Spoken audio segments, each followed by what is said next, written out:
Welcome to Ridhima kitchen. எல்லாருக்கும் வணக்கம். எல்லாருக்கும் இனிய திருவோதரை நல்வாழ்த்துக்கள். வாங்க, இன்னைக்கு நம்ம வீட்டில் ஒரு திருவோதரை களி செய்யறத பார்க்கலாம். பாருங்க, நான் 1.5 டம்ளர் அரிசி எடுத்திருக்கேன். அதுக்கு தகுந்த வெல்லம் எடுத்திருக்கிறேன். முந்திரி பருப்பு, ஏலக்காய். வாங்க பார்க்கலாம். பாருங்க, அரிசி நல்லா நைஸா அரைக்கணும். நல்லா வெண்ணெய் போல அரைச்சிட்டோம்னா தான் அந்த களி நல்லா வரும்.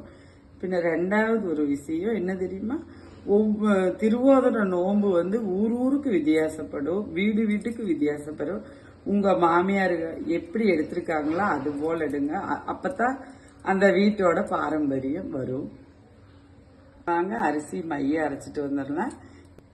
மாவு நல்லா வெண்ணெய் போல அரைச்சிட்டு வந்துட்டேன்.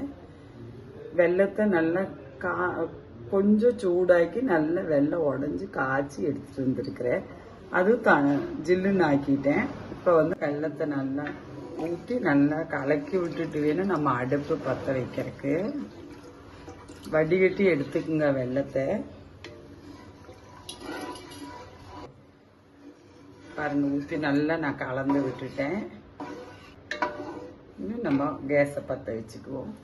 பாருங்க, நான் அதுலேயும் ஏலக்காயும் கிரைண்டரில் அரையும் போது நான் ஏலக்காயும் போட்டு அரைச்சிட்டேன்.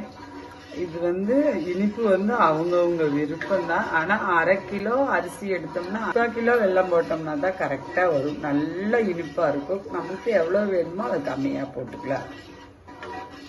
நல்லா கைவிடாமல் கிண்டிகிட்டே இருக்கணுங்க. கொஞ்சம் கெட்டியாகும் போது தேவைக்கு நெய் ஊற்றி கொடுக்கணும். நம்ம இரும்பு சட்டி, பித்தாளை பாத்திரம் இதெல்லாம் ஆகும்போது நல்லா ஒட்டும். இது நான்ஸ்டிக் பாத்திரங்கும் போது அவ்வளவு நெய் பிடிக்காது. ஆனா இதுக்கு நெய்யும் அந்த இனிப்பும் தான் அந்த களிக்கு அல்வா பதத்தை கொடுக்கும். நம்ம அரைக்கிற பக்குவமும் இதெல்லாம் தான் அந்த அல்வா பக்குவத்தை கொண்டு கொடுக்கும்.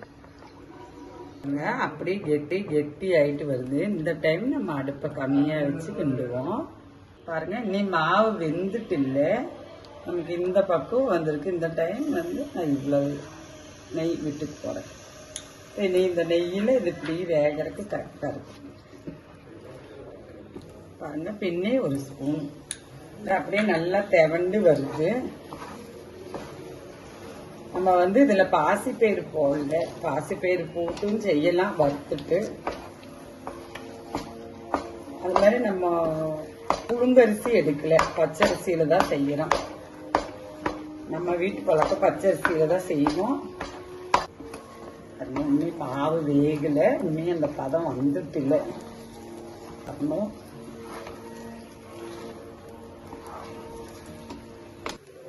பாருங்க, இந்த டைம் நான் முந்திரி பருப்பு நெய்யில் ஓட்டல் போட்டுக்கிறேன். இதுல நம்ம பாசிப்பயிறு போட மாட்டேன். நம்ம வீட்டு முறை பிரகாரம் பாசிப்பயிறு போட மாட்டோம். இதுல இன்னொன்னு என்ன தெரியுங்களா, தேங்காய் இருக்கு பார்த்தீங்களா, சில்லு சில்லா பொடியா கட் பண்ணி இந்த முந்திரி பருப்புக்கு பதிலாக அதை நெய்யில வறுத்தும் போட்டுக்கலாம். திருவி போட்டா நம்ம எடுத்து வச்சு சாப்பிட முடியாது அப்படின்னு சொல்லுவாங்க வீட்டுல பெரியவங்க எல்லாம்.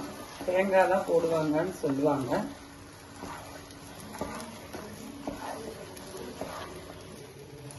பாருங்க, எப்படி அல்வா மாதிரி கவுண்டு வருது பாத்தீங்களா. இது நமக்கு போதுமான அளவு. இது பக்குவம், மாவு வேகாத பக்குவம் தெரியலன்னு சொல்லிச்சுன்னா கையை நினைச்சிட்டு இப்படி தொட்டு பார்த்தீங்கன்னா உங்களுக்கு மாவு ஒட்டாம வரும். அதுல உங்களுக்கு மாவு வெந்துருச்சுன்னு சொல்லி தெரியும். நல்லா வெந்துருச்சு. நம்ம இது 1.5 டம்ளர் அரிசி போட்டோம். 1/2 கிலோவுக்கு கொஞ்சம் கூடுதலா வெல்லம் போட்டிருக்கேன் நான் இனிப்புக்கு. இப்ப குழந்தைகளுக்கெல்லாம் இது எப்படி செய்யறது என்னன்னு பாருங்க. நல்லா துவண்டு வந்துருச்சு. நம்மளுக்கு மாவெல்லாம் நல்லா வெந்து களி பக்கம் வந்தாச்சு. இந்த டைம் நம்ம அடுப்பை ஆஃப் பண்ணிக்கலாம். பாருங்க, நல்லா ஒட்டாம வருதா, நல்லா வந்துருச்சு பாருங்க. இந்த டைம் உங்களுக்கு தேங்காய் வேணுனாலும் முந்திரி பருப்பு போட்டாலும் தேங்காய் வேணுங்கிறவங்க போட்டுக்கலாம். இது ஒரு நல்ல என்ன சொல்லுவாங்க, நம்ம சாமியோட ஒரு பதார்த்தம். ரெண்டாவது நம்ம எப்படி இந்த விசேஷங்களை எடுத்திருக்கிறோம் சொல்லி போட்டு நம்மளோட ஜெனரேஷன் அடுத்த ஜெனரேஷனுக்கு சொல்லி கொடுங்க. அப்பதான் அவங்களுக்கு தெரியும் என்ன எடுத்திருக்கிறோம், நம்ம விசேஷங்களுக்கு எந்த பலகாரங்கள் எல்லாம் உண்டாக்கி இருக்கிறோம், எப்படி சாமி கும்பிட்டுருக்குறோம், இதெல்லாம் சொல்லி கொடுங்க. அப்பதான் நல்லா இருக்கும். அவங்களும் அது மாதிரி எடுப்பாங்க, செய்வாங்க. வாங்க நம்ம வீட்டுல எல்லாம் சாமி கும்பிட்டு சாப்பிடலாம். நன்றி, வணக்கம்.